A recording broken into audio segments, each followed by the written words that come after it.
আমি হরিচন্দ্র বিশ্বাস, রাজবাড়ী জেলা পাঞ্চায়েত থানা। আমি 14 সালে নিবন্ধন পরীক্ষা একটা পাস করছি, এটা হলো 10 সালে পাস করছি। এখন আমরা সরাসরি নিয়োগ চাই, মানে আমি পরিষ্কার করে বলতে পারছি না, সরাসরি আমরা বহুত বলতে আসতেছি আমরা যে এই নিয়োগটা না দিলে আমরা যাবো না ঘরে। বিষয়টা আমাদের যে যখন নিবন্ধন পেয়েছি তখন আমাদের ওই নিবন্ধন ছিল না, বয়স সীমা ছিল না। আমার তখন বয়স ছিল, কিন্তু 18 সালে এসে বয়স সীমা নির্ধারণ করে ফেলে, তখন আমাদের বয়স পার হয়ে যায়। সেই জটিলতায় আমরা পড়ে আছি, তারপরে এই সেই জটিলতার মধ্যে থাকবো তো না। আসলে আমি মানুষের সাথে কথা বলতে পারিনি, তো কষ্টই লাগে। আমরা সরাসরি নিয়োগ চাই আমরা। আমাদের কেন এটা কি, আমি মানুষের সাথে কথা বলতে পারি না, বুঝলেন? সম্মানিত ভাইরা আমার, ব্যানারের ভিতরে আপনারা সকলে লাইন হবেন।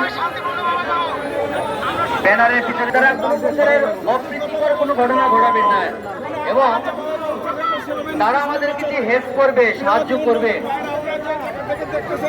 আমাদের জন্য দোয়া করবেন যেন আমাদের জারি হয়ে যায়, আমাদের দাবি যেন